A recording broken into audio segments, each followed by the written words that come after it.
Come on now. Y'all already know what this is. First things first, God did this. Don't get mad with us. I'm your humble host, your man, your myth, your legend, Eric Knight. And we got the one man and the only man that's going to check you into the Heartbreak Hotel, the Heartbreak Prince himself. Man, look, this week of wrestling was insane. And what some say a little bit sad because, a few other things that was going on. But we got to kick it off and we got to talk about the 2 hours and 30 minutes of fire Monday Night Raw, baby.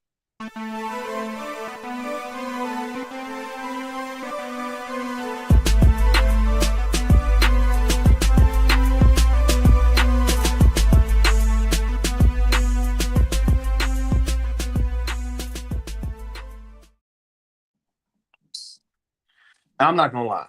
Monday Night Raw was a pretty interesting show. Pretty good. I ain't even gonna lie, man. Because we kicked it off with good old, CM Punk. Okay. CM Punk comes out and he starts talking about his opportunity with him and Gunther, talks about what he's gonna be doing at SummerSlam, how important that this situation is. Then who comes out? The ring general. Gunther, man. Look, Gunther comes out, tells CM Punk it really doesn't matter what he's talking about. He's still the ring general at the end of the day. Talked about how he put down Gunther, how he dogged walk him, and it's going to be the same thing with him and Punk at SummerSlam. And I'm looking forward to seeing what happens with this. Then we flash forward to this banger of a match with Sheamus and Rusev, man. Sheamus getting the pin over Rusev. Now, the interesting thing, Rusev tried to actually cheat and interfere with the match, tried to pull off the part of the ring post, actually messed him up in that favor. He hits the ring post. Then he actually tries to grab Sheamus' shillelagh. That doesn't work to the point where Sheamus actually hits him with a white noise and gets the pin. And that's the finish right there, man. And then we flash forward to good old Dirty Dom, man. Dirty Dom having his, situation with AJ Styles and Adam Pearce, and he keeps talking to them about everything that's going on. And this was funny right here, man. And then, of course, AJ Styles behind him being the janitor, mopping the floors, trying to find out when is Dom going to be cleared.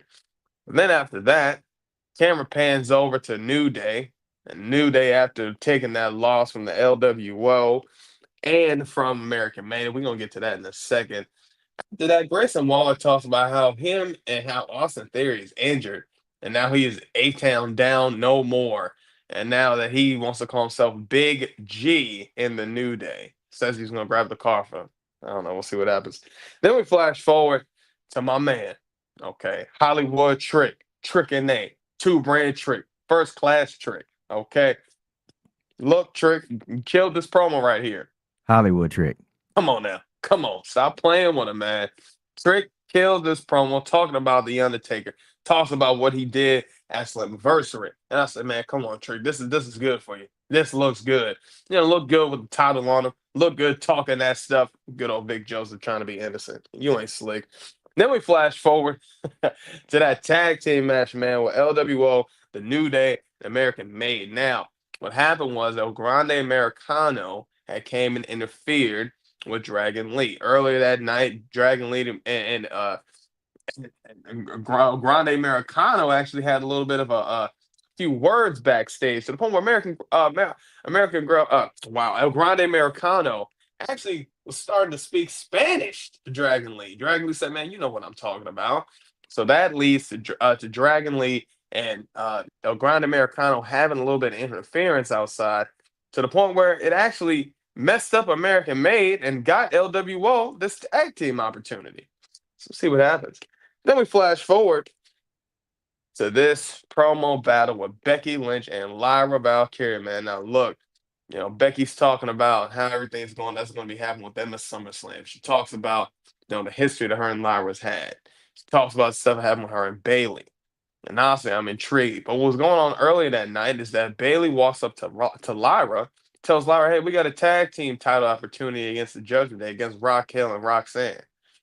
So that leads into this next match because then we flash forward to this banger of a tag team women's match, man, with the Judgment Day, Raquel and Roxanne beating Bailey and Lyra Valkyria, man, this was another banger of a match. And of course, Dirty Dom interfered and helped out a little bit. So you know Adam Pearce has something to say about that. Then we flash forward to the backstage segment now to the point where, Dirty Dom is said to be getting cleared by the WWE staff. But then, of course, Dirty Dom comes and attacks AJ Styles. Okay? He attacks this man. And at this point, now he tells him he's cleared and he'll see him at SummerSlam. Interesting how you did that, Dirty Dom. Then we flash forward to Karrion Cross beating Sami Zayn. Now, this was actually a very cinematic match. Okay, to the point where, at one point where Sami was getting the upper hand on Karrion Cross, but Scarlett getting that pipe, getting that lead pipe and handing it to Karrion Cross. And then there was a point where Karrion Cross actually looked at to the camera pretty sadistically. I said, you know what, Karrion? I like this. I like what you're doing here. But to the point where he actually grabbed that pole, hits Sami Zayn, hits his finisher. And honestly, this looked good. I mean, rubbing the blood on his face, Scarlett kissing him after. This was a good scene to see. Then we flash forward to this other banger, man. Stephanie Valkyrie and Io Sky. Now, honestly, they have been pushing Stephanie Valkyrie this whole night. She had that, backstage segments with Naomi. That set up with her talking to Io Sky, and to the point where Io Sky and Stephanie Valkyrie talked backstage, and they said, "Well, we're not going to wait till Clash of Paris. Let's do a match tonight." And man, they delivered another classic, but that was also interrupted by the good old Chelsea Green. Okay, Chelsea Green, the Secret Harvest. They come, they try to beat the hell out of Stephanie and Io, and then who comes out? It's Mommy. Okay, Mommy comes out. Even before that, I forgot about Naomi. Naomi even came out trying to even the odds because at one point, now, Io and Stephanie Valkyrie, they literally had this whole thing together. But then when Naomi came out, she was an equaling factor. She comes out, starts to beat the hell out of Io, and now Mommy appears. And now Mommy is the deciding factor and helps Stephanie and Io. Honestly, this is a pretty good sight to see. But who knows? This could be setting up something else, something down in the future between these three women. Then we flash forward to the Oracle, man. Paul Heyman, okay? Talks about, they didn't even talk for long, okay? He's getting ready to start talking about Roman Reigns, getting ready to start talking about the OTC. And of course, you say those three letters, you know who's coming out. Come on, man. The man with aura, the tribal chief, the big dog 2.0. This is what he is. Okay, he comes out. All right. Comes out, crowd pops. That's always a thing when it comes to Roman.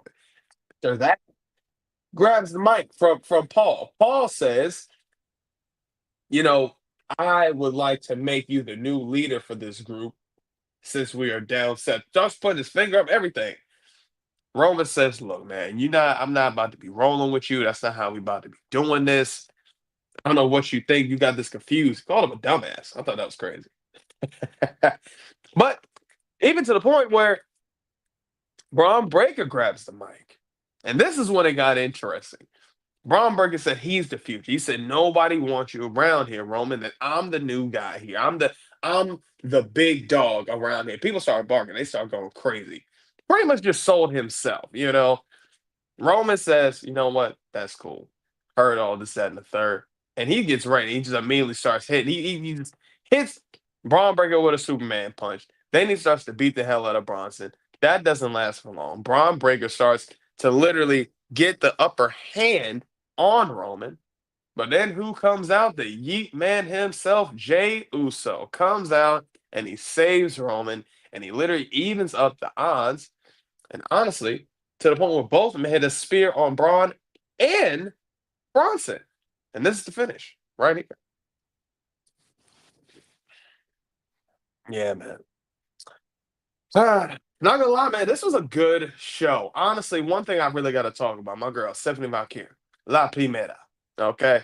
She was in a lot of like really good segments this week. Okay. We talked about what's going on with Raw.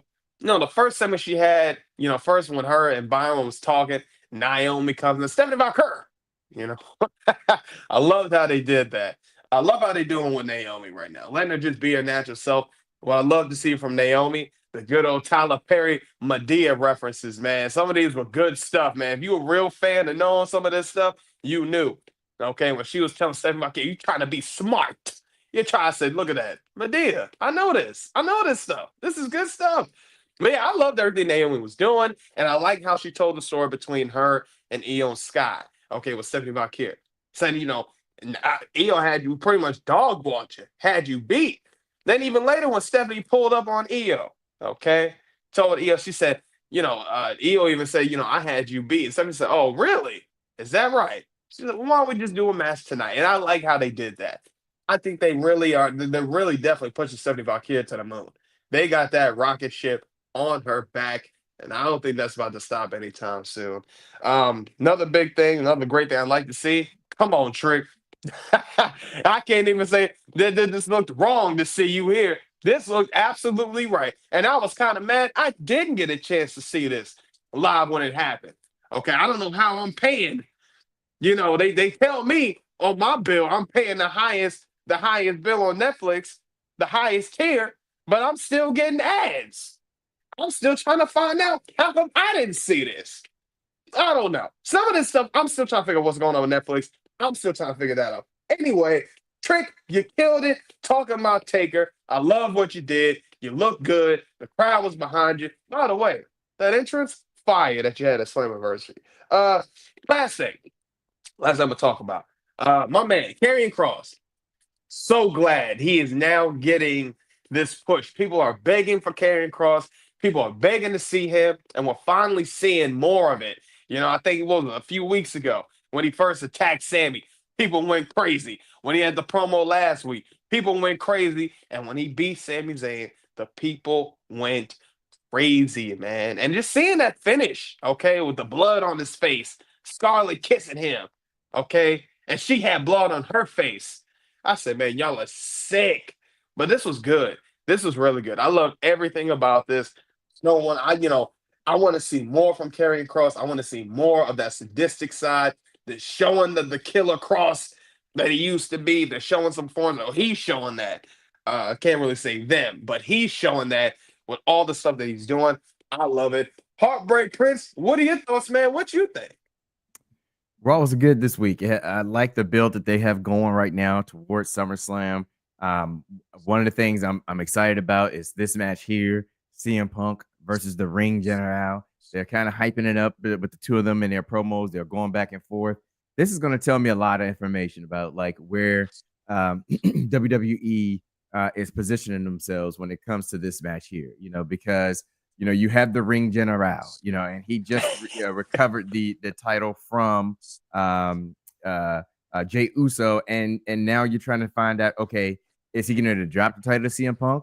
Is CM Punk ever really going to win a championship in this current run that he's Yeah. in? I'm assuming at some point he will, but where do they see CM Punk compared to Gunther, and kind of which way they lean here? But either way, I think we as fans will get a treat as far as this being a good match between these two guys, because we know both of them can really go in the ring. And then Dirty Dom. I'm a little concerned about Dirty Dom and his reign as the Intercontinental Champion. It started off well and promising to me, especially after WrestleMania. The whole "I'm the greatest Intercontinental Championship or greatest Intercontinental Mysterio. Champion of all time," and how he was running with that, and then it just kind of fizzled out. And and WWE to me tends to have this thing where they don't capitalize on little things like this, where Dirty Dom, he's the Intercontinental Champion. He gets the pop at WrestleMania. He has this great promo about being the greatest Intercontinental Champion of all time. And then we never really see him do anything else with it. Like, they don't continue that story, continue to allow that kind of phrase to grow and mature with him as far as that "I'm the greatest of all time" type of thing. And now I'm concerned because it's SummerSlam coming up. It's AJ Styles. Is Dirty Dom going to be able to beat AJ Styles? Like, or is it time for him to change belts? Because we've seen a lot of titles change hands lately in WWE, especially since WrestleMania. And he's had this belt since WrestleMania. So I'm afraid that his run has come to an end, and we really didn't get what I thought we were going to get from a Dirty Dom Intercontinental Championship reign. And I don't know if this whole injury thing is real, and that's why he really hasn't been going that often, over the last couple of months, because right after Mania, he had a couple of matches, like with the weeks to follow Mania, and then he kind of stopped. So I don't know if he really was injured or is injured, and is just getting cleared for SummerSlam, or if this has been a work because it's part of the story with AJ Styles. But I'm just concerned going into SummerSlam for Dirty Dom, and wondering if he's going to be able to retain. Because we know Seth, not Seth, I'm sorry. We know my man Finn Balor has been praying for his downfall since he got the title. He won't say it. He won't say it aloud, but we know he's been praying for his downfall. And then, excuse me, Karrion Kross. I like what they did here. We're starting to see him, have matches on Raw, which is great because now we're starting to see him get in the ring so fans can actually continue to build in their support for him. He put on a great match with Sami Zayn. My complaint about this though is I think the booking is a little off, and I mean, and that's just been, to me, that's just been a thing. Like I like WWE lately. The way they're doing things, it's just not quite making sense. There's some head scratchers there for me. Like if you're going to have, you just had Sami Zayn face Karrion Kross back at Night of Champions, and Sami Zayn won, and we were all like, that was kind of weird because we thought, it would be a great time for Karrion Kross to actually go over in that match, because of the kind of build behind him and all of that type of thing. And if the story you're going to tell about him and him bringing out this other side of wrestlers, it would have been great to see him go over. But then we were like, all right, but at the same time, they're trying to push Sami. Sami's getting ready to start his build, because we think great things are coming to Sami here in the near future when it comes to the Rumble and WrestleMania and maybe his championship dreams and aspirations.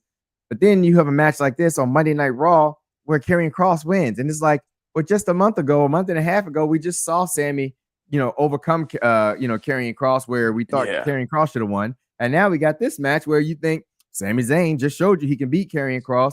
And, we think you're starting to build him, and now he loses. And it's like, you got to reverse the order there. You got to reverse the order there. But, it is what it is. But it's still good to see Karrion Kross. Sami Zayn, we still got time. We still got time for them to go ahead and build him back up, and then and get him going. And then lastly, real quick, we'll hop on the Tribal Chief and his return. The man that's trying to save wrestling, because as soon as Seth goes down, now we get the Tribal Chief back. They must have had to dial in a serious bag for my man. My man been showing up week after week now. They said, Seth down, we need somebody to carry the show. And but it's good. It's always good to see Roman, the OTC, back on television. And that's right, holding up the ones. It's always good to see it. And I love this segment here because you still see the shades of Paul Heyman that you just love. Even though he's the Oracle, you see the wise man. I love this right here, where he's trying to cater to Roman Reigns, like nostalgia or whatever. And, he's holding up the one and talking about being him coming and leading the group and all that type of stuff. I love Paul Heyman and the things he does. He's so great in the ring with his expressions on the mic, and he just really sells stuff. But this right here is good stuff when you get Braun and Roman, because you got the past and you got the future. Or I'll say past, present, and then the future. Because Roman is the past. Right now, he looked like he's the present, and Braun Breaker is definitely going to be your future. And I like the two of them kind of going back and forth and squaring off against each other. And I think this is going to really go a long way to kind of build in Braun Breaker even more, having these matches with Roman Reigns and whoever else, they have in store, whether there's a few with the new bloodline, if that's what he's doing. But something that Roman Reigns dropped in this promo that I wanted to touch on really quick with you was he told Paul Heyman, you think, because of what you did or whatever, you ruined, the bloodline, and that's why I left. He said, but he left because he's raising up the next group of Samoans or the red. So I'm like, all right, so who's next? Like, what do we have going on? Like, is this a real thing? Are we going to see like a newer version of the bloodline with some new guys, new Samoans that, he's been training and bringing up or whatever. So I'm excited to see like, how this plays out, like what happens here. And so, that's an interesting statement that he made about what's happening. Cause man, these Samoans, they are running wrestling right now, particularly WWE. And they just keep coming. They just keep coming. So yeah. Yeah, man. Yeah, them boys. That family is so deep, man. It It's is. insane. They got too many people. Too many people. Family's deep, the pockets are deep. Yeah. Yeah. Yeah, they living Naomi knew what she was large. doing. She said, like as Naomi said, I knew what I was doing. That's why I married one. She said, "Yeah, I'm gonna take Big Jim." All right, Yeah, big get Jim. Big Jim. Oh man, but we talked about some of the great things about Monday Night Raw. Now it's time to talk about my man Shawn Michaels cooking it up with NXT, baby.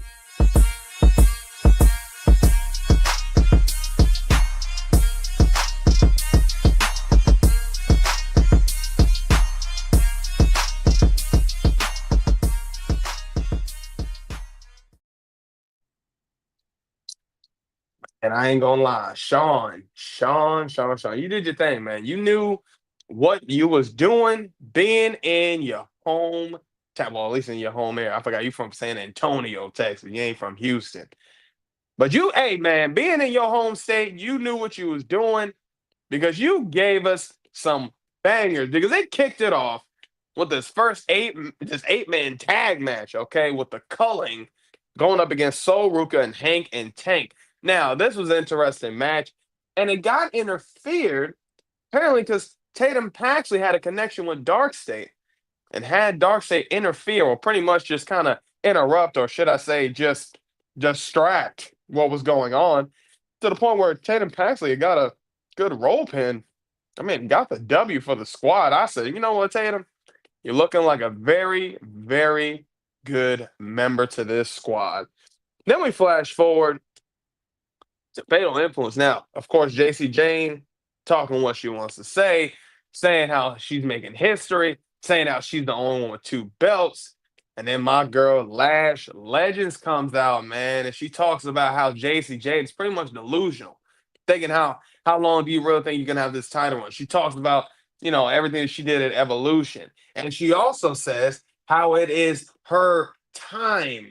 Okay, how it's her time to have that title. I said, you know what, Lash, you ain't lying about this, man. You ain't lying about nothing, okay?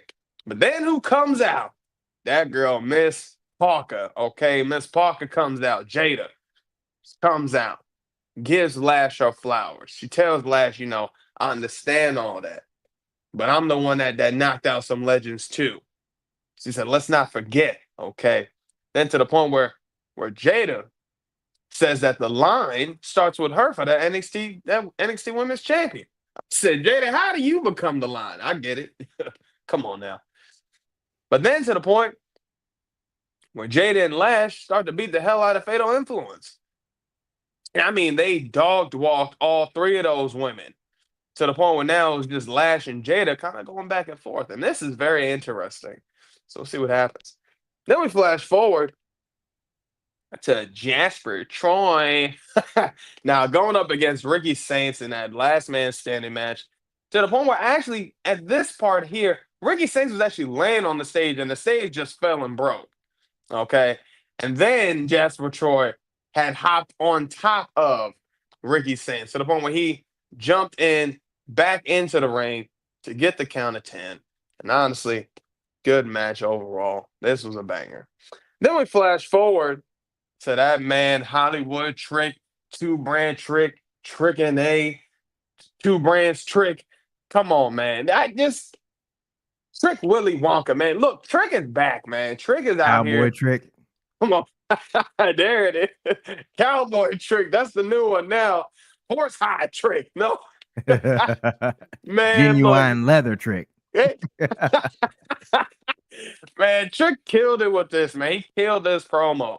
I mean, just talking everything he was talking about on Raw the night before, talked about everything having a Slammiversary, pretty much was talking his ish about Undertaker and why he felt the way he felt about the LFG group. But then Undertaker comes out, man. Taker comes out, tells him he's not the same Trick Williams that he knew that won the NXT champion. He tells Trick, this is a different side of you. I don't like this side. I said, you know what, Taker, you say what you want. But we like this version of Trick, okay? And then to the point where he told Trick he'll show how fast he can flip that switch to being from just normal taker to the dead man. And honestly, and then to the point where Undertaker literally choke slam Trick Williams. And I ain't gonna lie, I said, you know what? It's all right. I ain't even gonna be mad about this. Trick, And you on that still genuine delivered. leather that Come on now, you did your thing. just ruined Then it. we flash forward to the singles debut of Blake Monroe and going up against Ren Sinclair. This was a good match. Really showed what Blake can do. Proud of Ren. Ren did her job. She did what she was supposed to do. But then after the match, Blake tries to grab the mic, tries to say a few things. If you look, Jordan Grace is out there running from the audience to the point where she started running down on Blake. And then Blake turned around and said, wait, what's going on? Okay. Jordan Grace starts to beat the hell out of people, beats the hell out of security to the point where Blake said, nah, you know what? I got the upper hand. Caught Jordan Grace slipping and literally hits the DDT on Jordan Grace onto that steel chair. And honestly, not going to lie, this looked good for Blake, for Jordan, but honestly, it looked better for Blake. Good debut for her. Then we flash forward to this man. This man, ego. Man, Ethan Page, man, look, he debuted a new title, said that this title should mean more, it should mean pride. Literally tossed the North American title down. I mean, that hurt me. Okay. That hurt me. Because the first person to hold that title, Adam Cole, I seen this man win that champ. And then he took that title and tossed it on the floor like it was nothing. Okay. But then he presents a new title, the new belt, with the Canadian straps. It's something that shows real pride. I said, man, you are crazy. You are crazy for this, Ethan. But then Santino Morella comes out and he actually challenges Ethan Page for the North American title. Tells him that he wants a match next week, and he talked to the Pebble, Ava, and it's already cleared for next week. And I'm interested to see what happens. Now, I don't know if Santino's going to win this off of Ethan. If he does, I'd be shocked. But yeah, we know how this goes with this TV deal that they got. Then we flash forward to man, the ruler, Oba Femi. Okay, going up against Inamar and Josh Briggs. And honestly, it wouldn't be nothing when you don't see the ruler, Oba Femi, getting the dub. Now, this was another banger. You know how it is with Oba to the point where I even thought Inamura might have had the match won for a second. But you know how the ruler is. It doesn't matter how things say. It doesn't matter what they say. The results remain the same when it comes to the ruler. And this is the finish right here. Ooh. Ooh. It's the ruler. Stop playing with Oba, man. Oba went crazy. All right, man. Look, I ain't gonna lie. NXT, y'all cooked. Sean, you cooked as normal, man. Look, I'm not mad about what was going on this week. I actually liked almost everything that you did. One big thing I had to talk about because I don't know why I couldn't pull up any pictures or images of this. My man, the young OG, Javon Evans. Look, Javon, that whole time backstage, kept saying, "Man, I'm just trying to figure out what I'm about to do next. What I'm about to do next. What's next for me?" And Taker even said to the young OG, continue to go for the biggest dog out there. And I said, if anybody gonna take out the ruler, hey, OG, you might be having a new champ soon, okay? Let your son know that. I don't know what direction they might go with this, but we know when it was Javon and Oba, they had a banger. Of course, we know it was Javon, Oba, and Trick. That was the banger. And honestly, even between that, Trick and Oba had a couple interactions backstage, looking at each other face to face, title in one hand. Oba got the title in the other hand. JC Jane walking through with both of the same type of titles just for the women. Thought that was interesting. And I'm wondering what they're going to do with my man Javon Evans, because if y'all had this whole time with Javon going for the biggest dogs and continue going for the biggest guys and going for the top prize, I'm all for it, man. Look, if anybody gonna take that title off of Oba and I'd be okay with it, it would be my man Javon Evans. I ain't just saying that because we know the OG, but we've been talking about Javon But we Evans for a know good the little OG. minute. Yep. Okay, shout out to the OG. Okay, look, I'm all for it. I loved everything about it. I like what they're doing with this. One thing I gotta really talk about. Lash, Jada, Fatal Influence. I love that whole segment, man. Look, Lash had the crowd in the palm of her hand. That crowd was feeling it.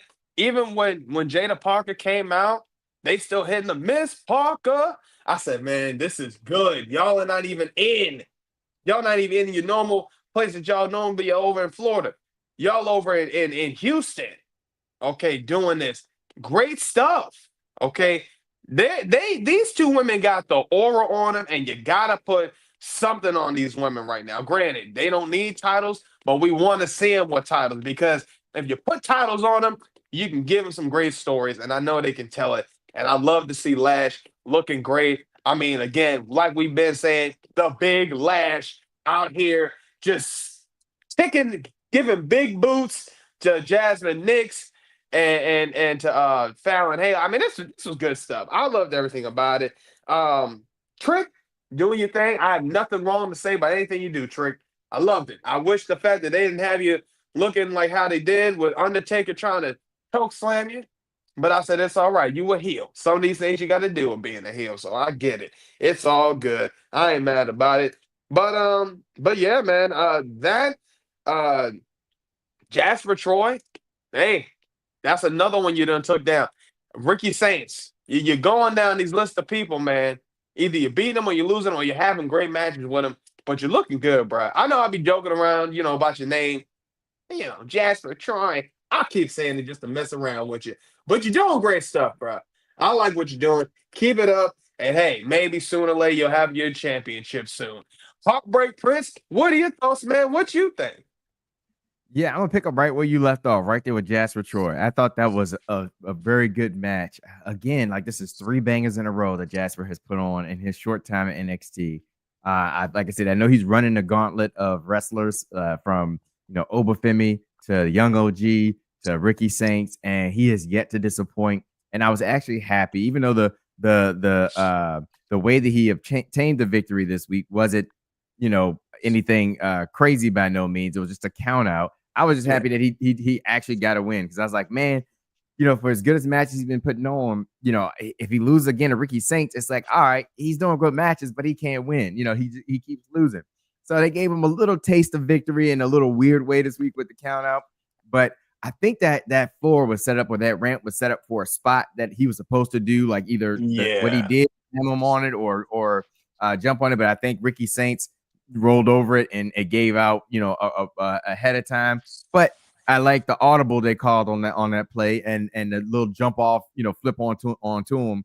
That would look devastating, especially since you were already down there. And you got this, almost 300-pound giant coming and landing on top of you. So I mean, I thought they gave a great match. And so Jasper, I hope he keeps going, man. I hope they keep giving him these bangers. I really do believe that he is the new no bread, no No water, water. just Just me. me. I think he's gonna take over for that because Jasper, he's looking like that type of guy. Um, Something I really like, I appreciate because we don't see it that often anymore is Ego, man. Um, I love what Ego did this week with the unveiling the championship and his Canadian belt. Yeah, Because I don't man. think we don't see that anymore where wrestlers kind of make it their own, make the titles their own. They have that much swag or whatever you want to say, where they like, look, this is I'm going to reshape this division. I'm going to mold it into my image. And the temerity that it takes for somebody to do it.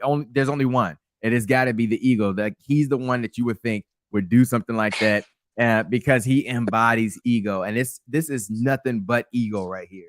And what he's done to the championship, and I like it because you can also build a story around it. Like we need to get back to North American title. We need to get it back to its traditional look or whatever you want to say, but you're gonna have to go through ego to do that, and I think that's gonna be a tough task there. I like what he did. I thought that was really dope when he unveiled that.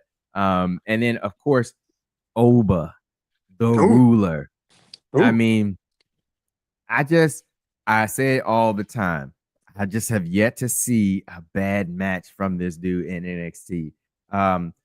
He was in a three-way, and he makes it.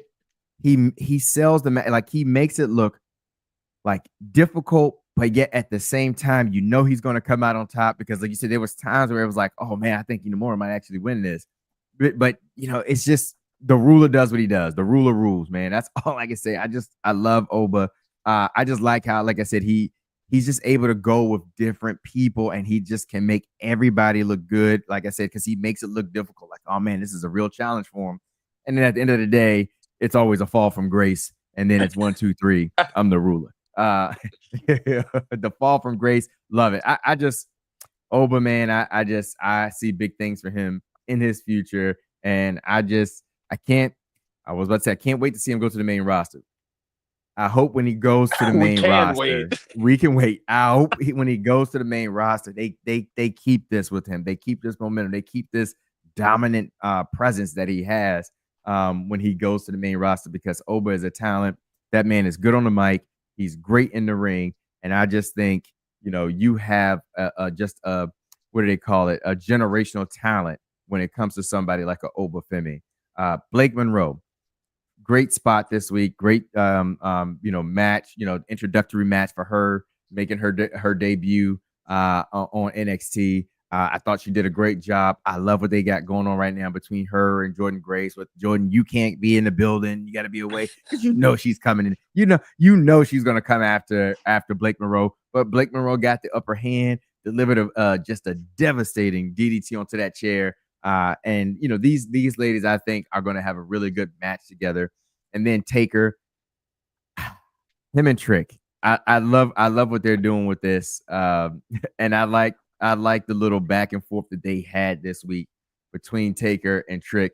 And the Undertaker trying to humble Trick, but Trick is his ego is on a different level. He's tricking Hollywood. And I was tripping off of Undertaker this week. Is that real, genuine leather? And Trick like, oh yeah, it is. Yeah, yep, genuine leather. Is that a real? Cowboy. Like he just it was. Yeah, he said, "Is that real horse hide?" He said, "Horse hide." That's January. That's January. Real horse. Hey, they are silly, man, and they were silly, but I loved it. I love the way the segment ended with the Undertaker, like, I can flip that switch anytime, and Trick like, man, how you because he already told him on Monday, about his knees having an expiration date, and I thought I was like, oh.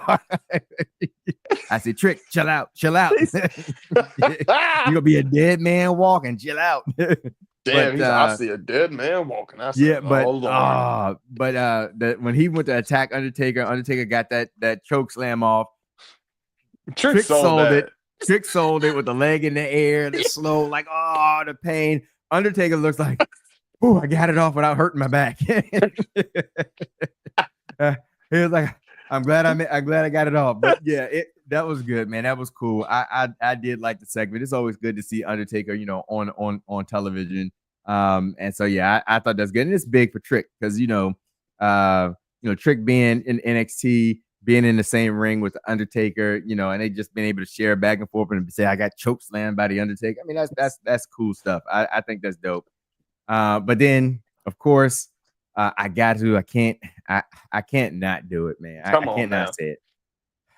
My two ladies right here, Lash Legends, Jada Parker, Shaka Khan. I love these two ladies. I love what they are doing. I love the buildup that I feel like we're getting with them. It's funny because I don't know which direction I would want to see them go. It's like I want to see them go toe to toe, to see who's the more, because they've doubled down on JC Jane. I meant to say that earlier. They straight doubled down on JC Jane. The fact that she's the double champ now, diabolical in many ways to me. But at the same time, hey, look, I think it's good because I do think she's showing that that arrogance and all of that type of stuff. And not that she's bad in the ring or anything of that nature. None of that. Just just not my pick. But yeah, Jada Parker, Lash Legends, man. Um, I I don't know if they like so to get back to what I was gonna say, I don't know about like them being a tag team. Like I thought about Yeah, are they because gonna put it them seemed together like to they be a try to tag tease something team? with that. Because it seemed like they're trying to tease something with that. But at the same time, I want to see these ladies obtain individual gold. Yes.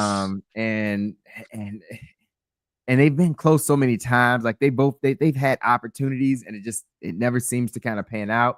But now if they have to go against each other, one of them has to lose, obviously. So then what does that do? What does that do for their momentum? But I'm just going to try to enjoy this ride for what it is right now with these two ladies coming out challenging, JC Jane and Fatal Influence. I think they got something really good here, and I believe and trust in the chef himself, Shawn Michaels. As I always say, and I continue to say, I just believe he truly has his finger on the pulse of wrestling. And I just think it's all, I constantly say, I think it's evident in NXT, the product that we get every week, the storylines, how they all kind of go together like, like fit in their slots, like Jenga. You know what I mean? Like everything is just, it matches up the stories, the leading to the matches, and then leading into the next phase or the next story. Like it's always good and it makes sense. It's very rare that I see something where it's like, I don't know why they did this. This doesn't make sense here. Well, besides JC Jane winning the women's championship, but actually she's been doing a phenomenal job. I want to give her props though because she has been doing a phenomenal job. Just being a pest with the as the champion, and now she's got two belts. And you can see this week her ego is like through the roof right now too, which it should be. She's a double champ. So she's been doing a good job. She really has. But yeah, I'm interested because, like I said, I think Shawn Michaels got something really special getting ready to brew up here, and I kind of want to see can't wait to see where it goes. Yeah, man. Yeah, it's gonna be good, man. I think they're kind of it's something. It's either gonna lead to a triple threat or something, maybe a tag. But Yeah, I do want to see them both with individual titles, man. I know. Like they got aura on them. The crowd's behind both of them. I Yeah, mean, especially every time Lash talks about this is my turn, the crowd legitimately pops. they Like, pop for it. Yeah, which yeah, I'm like they excited want to to see see it. because it's like you just said, that the crowd wants to see it, and it's like, man, I've been dying to see Lash get a championship for a while, and it's like they never seem to go that route. Jada Parker, same thing. She comes out this week and she's taken aback by the crowd chanting, Mrs. Parker, like she just Miss Paul, yeah, she yeah. just yeah. I mean, it's dope, it's cool, but at the same time, I really do think that NXT probably needs another championship in that I women's know. division. I I don't know know. whether there needs to be tag team belts because what they do on the main roster is trash with the tag team belts for all the divisions, women and men.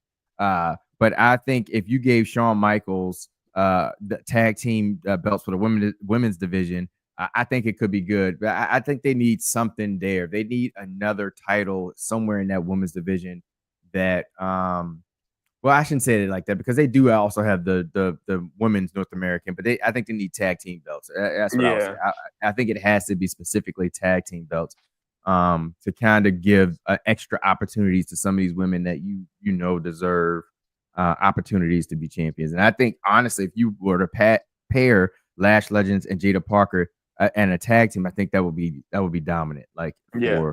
for NXT and the women's division. Yeah, man. I 100% agree. I think so. Funny thing is, I don't know if you've seen TNA, but of course, our girl Yeah, Jakara Jackson I, popped up on TNA. I said, thank God. I didn't see TNA, but I saw it on my feed or the I'm I think yeah, the little thing Murray some Sade, I think. Sade, yeah.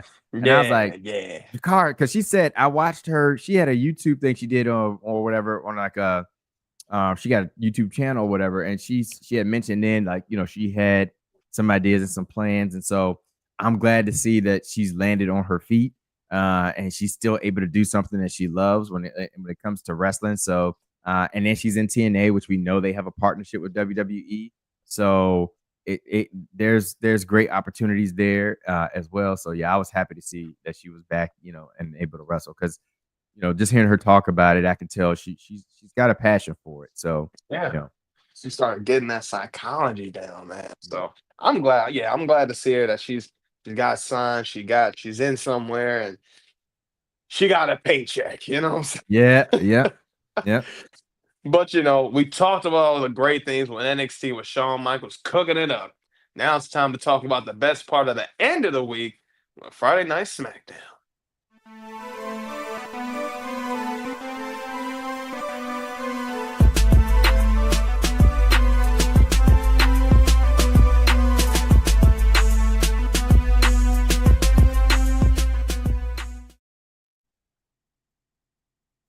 Man, I ain't gonna lie. SmackDown, this was actually a pretty good show. Not gonna lie. And mainly because of the ending of the show, but we're gonna get to that. We're gonna get to that goodness, or that greatness, should I say. Because well, we started it off with Logan Paul. Okay, yeah, this part's gonna be quick, I promise y'all. All right, so Logan Paul comes out, talks about all the stuff with him and Jelly Roll, stuff about Jelly Roll's pretty much like, outsiders, and second and third. Drew McIntyre comes out with him. Then Jelly Roll comes out. He says he's not about to keep taking this disrespect. Okay, I said, all right, Jelly Roll, say what you want to say. He says, you keep talking about the people of Cleveland. All right, cool. Makes sense. You're trying to do these cheap face, baby face pops, okay? Then to the point where he gets into the ring and he starts to sing Randy Orton's theme. Okay. I mean, I almost chuckled and laughed myself. Okay. Of course, he says, yeah, I got backup. And now he's singing Randy Orton's theme again. And then Randy Orton comes out. Okay. They come out. Now they're talking. Then they start throwing hands. Then Randy and Drew are outside the ring. Then it's just Jelly Roll and Logan Paul. To the point where Logan Paul kind of had the upper hand. But good old Jelly Roll had it hit a good old, I don't even know what the heck they call it. I don't know why I forgot. But pretty much he takes him, grabs him, and tosses him on the ground.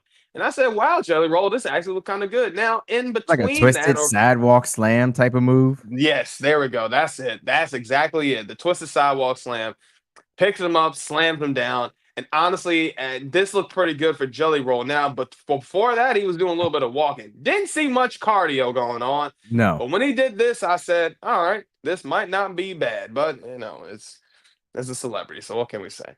Then we flash forward to that man, Cody Rhodes. Now, Cody Rhodes was talking about how serious this street fight is. He also talked about Hulk Hogan. They dedicated a little bit of the beginning of the show with Hulk Hogan. Talked about that with the passing away of him. Talked about, he talked about how he changed the game, this, that, and the third. All right, Cody, we get it. We know. But let's talk about with you and Cena. And he did that. And he talked about how serious this is. Talked about he's not pulling back his punch. He's not hesitating. I said, all right, Cody, we'll see how that goes. Then we flash forward to Jacob 5-2 and The Miz going up against each other. And honestly, to the point where the MFTs and good old Solo was kind of aiding The Miz. Every time, he came out, they would mimic Jacob and everything like that. But came to the point where they actually interfered into the match. To the point where they're beating the hell out of Jacob 5-2. And then to the point to where they're still beating the hell out of him. And then Big Jim comes out. And that doesn't really do much because he tosses the chair, tries to throw his chair. Tala Tonga puts him down. And then they're looking at Jacob Fatu. And this is how they kind of got him from the whole time. I mean, pretty much talking to him, got him locked up, holding him down, beating the hell out of him to the point to where they put him down to a chair. I mean, man, and that's how I was looking. Not a bad look. Not a bad look. Kind of reminds me of that time when they did this to Roman last year. Then we flash forward to this banger of a tag team match with Andrade and Ray Phoenix going up against the Y6. Now, this was a banger, but it ended in a DQ because Nikki Cross pulled the ref right when it was about to be at 3. So that ended in a DQ. Then you had DIY and all these other tag teams coming out, bringing Nick Aldis. And then the rest of the tag teams come out, and it's just straight up chaos. Okay? These men are just throwing hands to the point where Nick says at SummerSlam, it will be a TLC match with the Profits, Y6, DIY, Umberto, and man, Umberto. I couldn't believe this. And Garza, Ray Phoenix, and Andrade all going up in a TLC match, hanging up at SummerSlam. And they still continue chaos. Montez Ford did his thing. Doss did his thing. They came out, and this is the finish right here.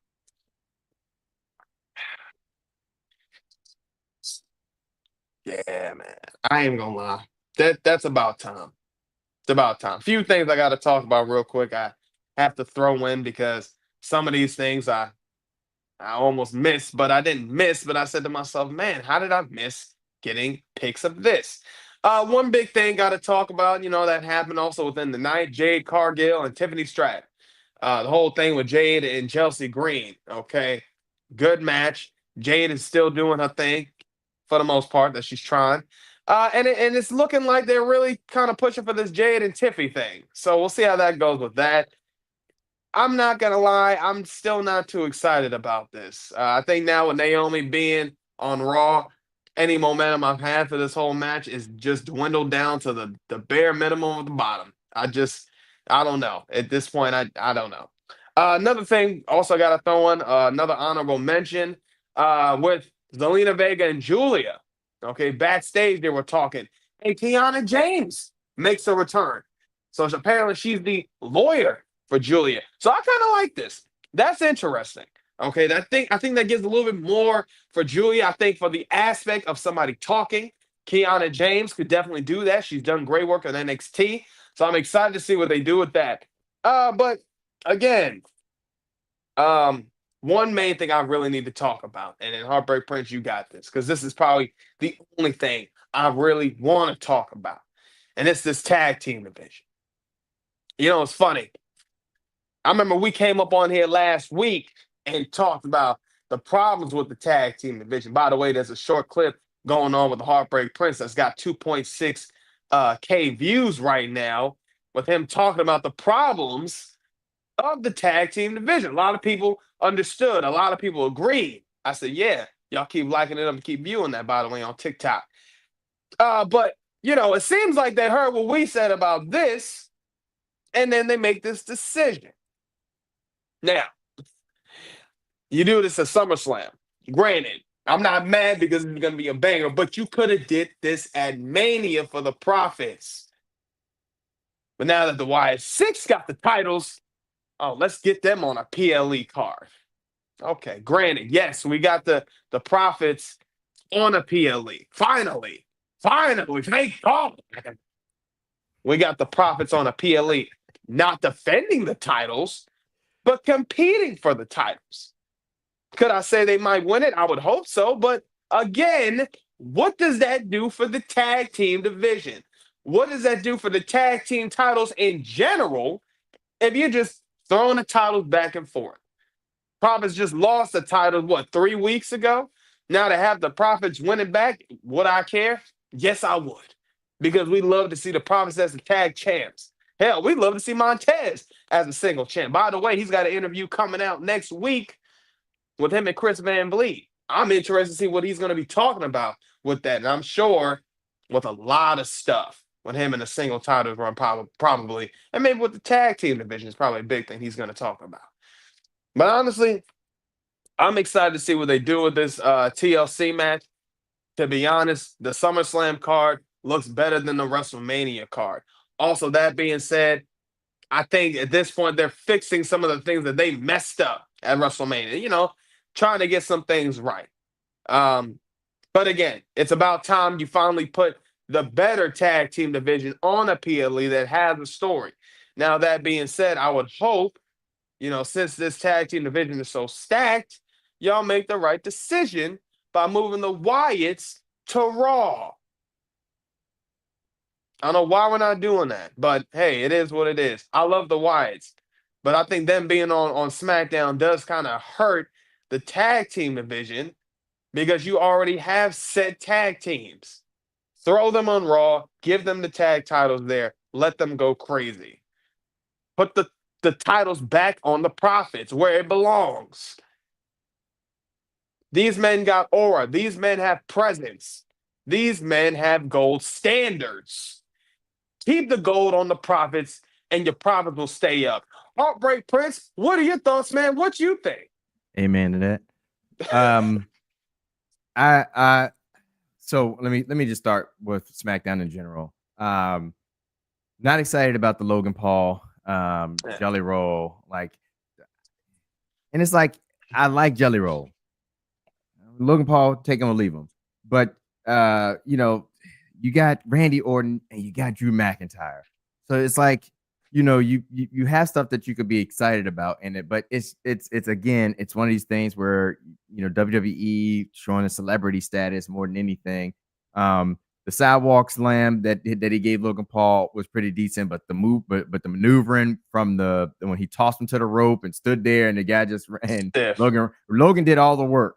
But so I'm just like, oh man, and this is what we're gonna have going on at SummerSlam when this could have been probably given to somebody, or you could have left it between Randy and Drew, or whatever. But it is what it is. I'm still, the last. Hold on, let me think real quick because I better say Bad Bunny. I'm trying to think who somebody came after him that was actually a celebrity but was really good in the And I ring. think it was Logan Paul after Bad Was Bunny. it was Logan after him? I thought it was somebody in between, but Bad Bunny was phenomenal. Like his match that Maybe he Pat put on McAfee. with Pat McAfee. Pat was in there because but Bad Bunny was the last celebrity that I saw and was just like, this guy can actually go in a ring. He actually had crazy spots, from jumping off the top rope, from jumping off of like I think it was a stage onto the table, being slammed off the stage onto the table. Like he had some good spots, and so I do want to give them room to like see how they put this together. But based on what I saw yesterday, it was looking a little stiff, and I was just like, I don't know how this is going to work. Randy's going to have to carry this match probably, but they say Jelly Roll's been in the Performance Center, so we're going to see because when it got to him doing that sidewalk slam, he had that down He did pat. it. He Yeah. did it. Flash forward real quick to Cody. Is this the moment? Is next week the moment that Cody goes heel? Like, will we see it? Is he going to have to go to that level in order to get the championship back and be the next real champion? Since John Cena feels like he's the last real champion, is he going to be that guy? Which, by the way, we gotta do something on what is it, Unreal? Oh yeah. That's coming out on the 29th. We got to do Yeah, something on for that. Tuesday. Yeah, we got Yeah, to do yeah, something about that. and or whatever. But I'm interested to see about that because they showed a little preview of it, and John Cena talking about like giving back to the business, how he wants to leave it better than kind of where he left it, how they invested so much into him.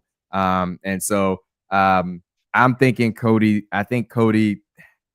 I'm preparing myself to see Cody make this switch up here. I really am. I would be surprised if the quarterback did not go to a level that we're expecting in order to beat Cena. Like if him just being a face and beating Cena, I don't know if it's going to work. I really do just believe something diabolical is going to have to happen, and Cody's getting ready to become the nightmare. And I mean, it is what it is. But I'm excited to see how this plays out. I'm looking forward to SummerSlam for this purpose because I want to see, because we've been seeing little bits and pieces of it in his matches, like with Randy Orton, and even Drew McIntyre brought it up, like how you went for him knowing he had tweaked his back, and you started working on his back, and all. It was very heelish of him, and so I'm gonna keep my eye on that one. Solo, the rest of the guys, man, they just kill it each and every week. I enjoy watching them because it's got a whole bunch of things. It's got the seriousness, it's got the comedy, it's goof, it's like a lot of things. It's perfect. It's perfect. It's something that when you turn the TV on, you're watching WWE, you want to get when you're watching a WWE product when it comes to these guys. Because Solo, he's awesome, he's amazing. And then you got Jacob Fatu, who just brings that grit, who brings that, he brings like the culture into to WWE, and you like to see it. I even like the Miz showing up this week. Of course, it was in Cleveland. It was him popping up, because he's in his hometown. The smack that he gave Jacob Fatu when he demanded his match was crazy. He's lucky Jacob did. Yeah, it was yeah. It was blasphemous. It was a lot of things, but my man, then after he smacked him, he gave him the Will Smith treatment and sauntered out to the ring, did his pose and everything else after he just smacked the Samoan werewolf. I'm like, boy, you about to get destroyed. You better get it together. You better get your serious face Yeah. on. But yeah, it was good. Good work. And even Solo at the end yelling, I'm gonna I think he said I'm gonna dog walk you next week at Yeah. SummerSlam, talking this little track. It's all gas, no brings. No breaks. Like some Solo, I like what they're doing with him, and I actually hope he retains because I'm enjoying his run right now as the U.S. champion, and I just want to see how far he can go, how far he'll take it.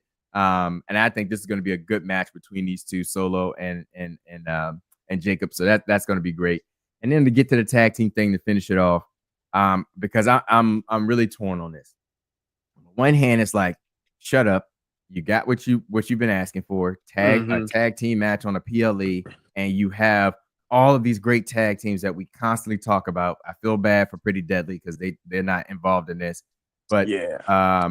you got what you've been asking for, and it's going to happen at SummerSlam. Like there's nothing you can complain about. You have every tag team, because we talk about DIY, how great they are, and how the matches they put on. We talk about the Profits, how great they are, and the matches they put on.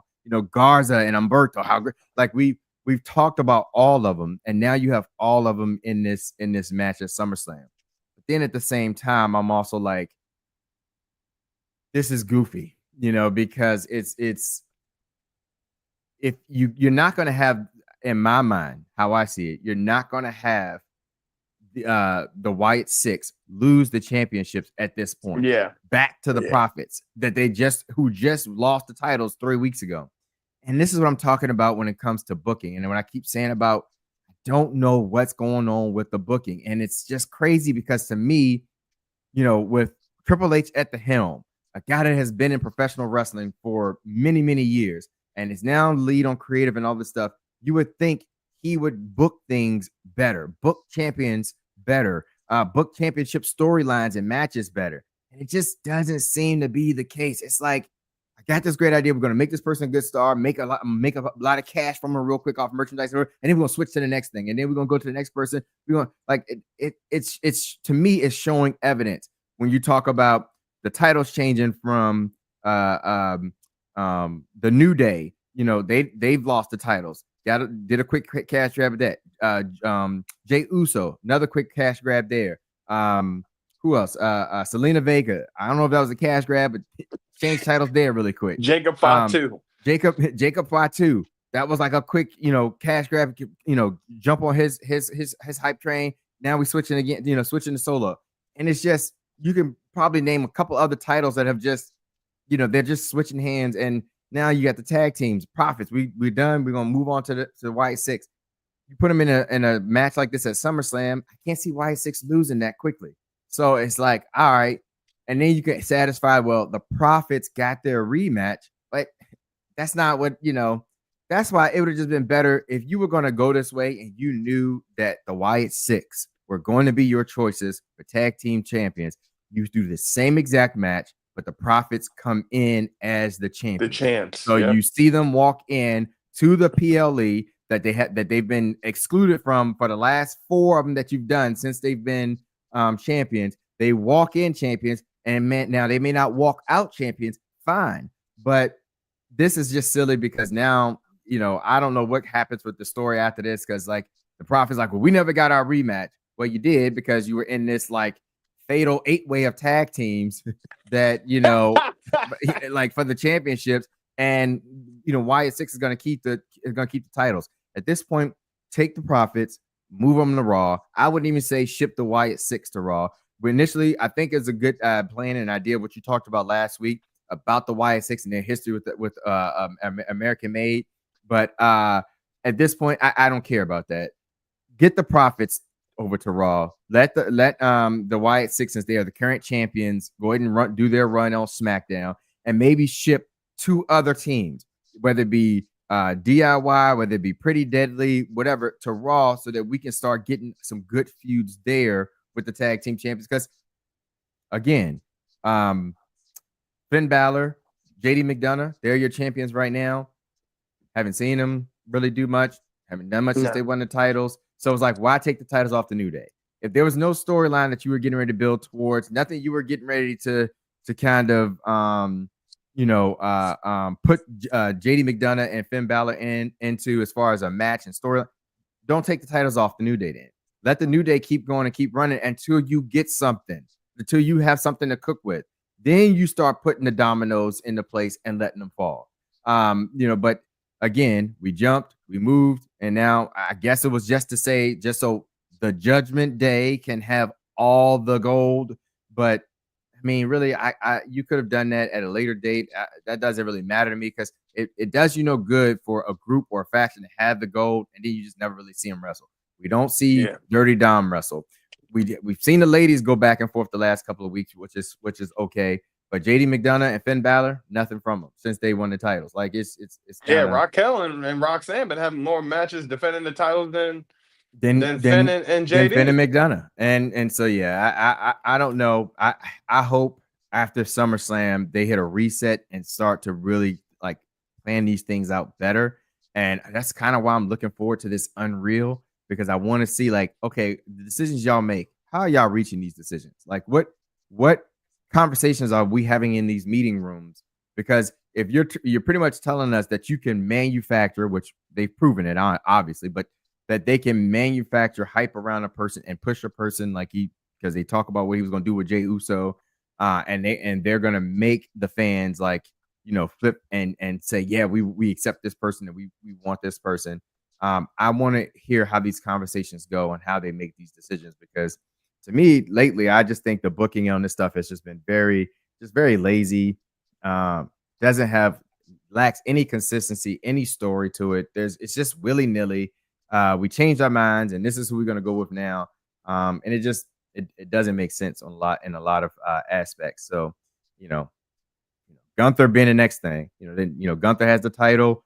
Back from Jay, they finally put him in a decent story with CM Punk, or at least a decent match. I'm not even saying it's a story, a decent match with CM Punk because his first title reign. I couldn't tell you how many people who he beat, Yeah. leading up to Jey Uso. I don't even remember because it was just he was Gunther the ring general, and it was no real story, no real hype around his championship reign. But that's what I want WWE to get back to and get better at because they have the talent and the ability to do it, and we know Triple H can do it because we've seen what he's done in NXT. Like now, well, hold on, let me take that back because now it's like, well, was that Triple H or was that Chef? Sean. And Triple H took the credit, because that's kind of how it worked. But because Sean is cooking NXT, as I think Mr. Xclusive said it, and he couldn't have said it any better. You're never getting poor. You don't get poor quality of a show from them. It's Yeah. always a good show or great show, and that's consistent. And I know not a lot of people may check out NXT, but it is a consistently good show, a consistently great show with storylines. They like everything is just like, oh, this makes sense. This is cool. This is cool. Like again, you may have a head scratcher, like I have a head scratcher when I said JC Jane, but there's thousands, millions of other people that's like JC Jane was a good choice, and that's fine. You have a difference of opinion. It doesn't make what he did bad because I thought the same thing with the North American title for the women when they picked your girl Kalani. Oh, I was like, oh, Lonnie, I yeah. would have went with Lash right here. Like that's what I would have done. I've been calling for Lash for years. That's how long I've been calling for it. They went with Kalani. It was one of the best choices you could have made. And I'm starting to see that with JC. Like I said, she's been killing it. I kind of like this attitude that she has, this aura she has Yeah. as the double champ. And even she was showing it as the NXT champ when everybody kept saying, you're the most beatable champ. And it's like everybody keeps saying that. And then she goes and she wins it. So they've doubled down on her. But, I wish that we were seeing something like that on the WWE product on certain things because, like I said, they have the talent. They just, I don't know what's going on, but we'll figure it out. I think Yeah. what I will say though is SummerSlam is still shaping up to be a pretty good show. To me, it's shaping up to be better than what WrestleMania was, which is huge improvement. Yeah. Yeah. I definitely agree with you on that one, man. Because I mean, even looking at the card, I say, yeah, this looks better. It's like the stakes make more sense. Everything is going like there's more story that's been put upon these. So yeah, man, I'm all for it. I Yeah. really am. But as always, please make sure y'all follow all of our social medias, man. Y'all already know what it is. Facebook, we on that. X, we on that. Instagram, we on that. TikTok, we on that as well. We appreciate the love, support y'all keep giving us on the panels, here on YouTube, on everything, man. We really appreciate the love and support. And keep liking it up, keep subscribing because we're going to keep giving you that content the exclusive way. Come on, man. Y'all already know what this is. But, we talked about some of the great things with Monday Night Raw, CM Punk, Gunther, okay, good old the OTC. And we talked about with NXT, okay, with Sean cooking it up, Trick Williams, Jada Parker, Lash Legends, and of Shaka Khan, course, Shaka Khan. the ruler, okay? And we had to talk about SmackDown. What's going on with everything with the man with the magic boot, Jacob Pop 2. Okay, Logan Paul and Jelly Roll. That foolishness. And of course, we had to talk about what's going on with the Prophets and the tag team division. So, as always, I am your humble host, your man, your myth, your legend, Eric Knight. And we have the one man and the only man that's going to check you into the Heartbreak Hotel, and that's the Heartbreak Prince himself. Because we are the exclusive Knights, and we always ensure that we are the best there Best is, there is, the the best there best there was, was, and the and the best that best ever there ever will will be. be. And always to ensure that your nights will Will never never be the be same. the same. And as you is and as you ain't down with the Knights, we got 2 words for you. Thank Thank God.